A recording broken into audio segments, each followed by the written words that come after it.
опишувам безбедноста во државата, првата работа е оружјето и опремата. Значи, ние немаме борбени хеликоптери, ги дадовме на Украина. Немаме борбени авиони, ги дадовме на Украина.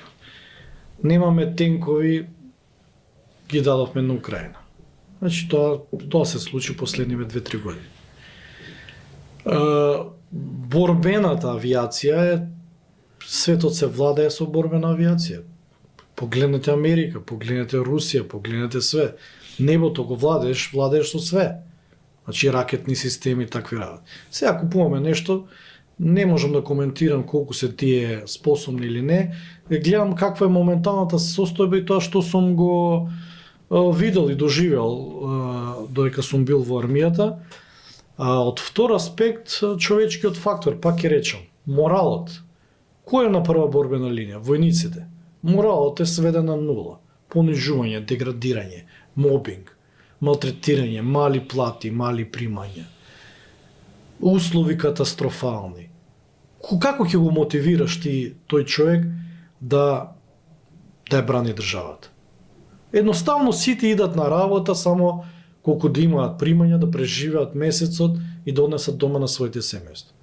Кога завршува тоа, а знаеме кога завршува на 45, си заминуваат со семејствата. Мене ми се јавуваат луѓе од горе, од Словенија, Италија, Австрија, Швајцарија, од Германија, Шведска, Полска, Чешка, од Франција, возат камиони, работат по фабрики, берат овоше и што све не работат професионални војници, кои што другите армии НАТО ги задржуваат, сите околу нас ги задржуваат до пензија, сите го користат нивната обука, нивниот капацитет и така натаму, али кај нас тоа е сведено на нула. И трет фактор кој што сметам дека ја нарушува безбедноста, за нешто што сум реагирал на многу места, е тоа што нефункционалноста на безбедносните служби во армијата и воопшто во државата, како што се АНБ,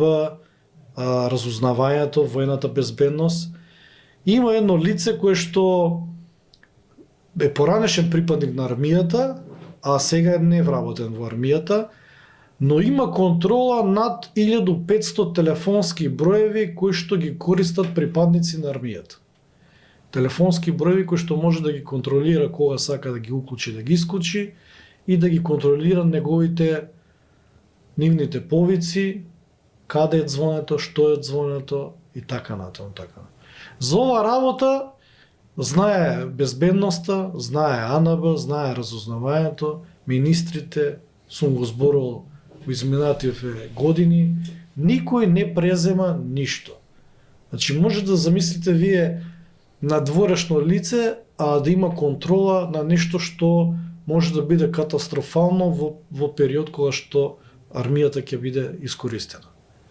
Значи до тој степен има незаинтересираност, до тој степен има нестручност, од кои причини не знаеме, дали политички, дали вакви, дали такви, но ова се информации кај што им се доставени податоци на нив и не реагираат никој.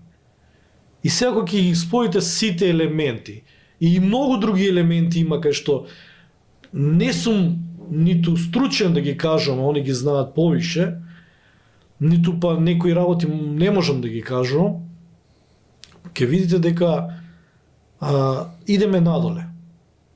Не треба народ да го плашиме дека држава не е безбедна, далеко од тоа. НАТО сме сигурно тој сојуз ќе не брани од некој агресор, најверојатно околу нас таков агресор немаме, бидејќи нели сите ни се пријатели околу. Немаме ние, сега сме сите пријатели. Добро соседски односи имаме со сите. Не би требало никој да не нападне, но секоја држава околу нас, од тие соседи, многу вложува во армијата. Тоа што го зборевме во теков на емисијава. Во плати, во опрема, во се друго. Но ние назадуваме. И у тоа назадување треба секој да си види, да си процени дали се чувствува безбедно или не. Не треба да измислуваме некој агресор или некој напад. Едноставно, Видете ја ситуацијата во армијата. Перница нема. Неисправни возила.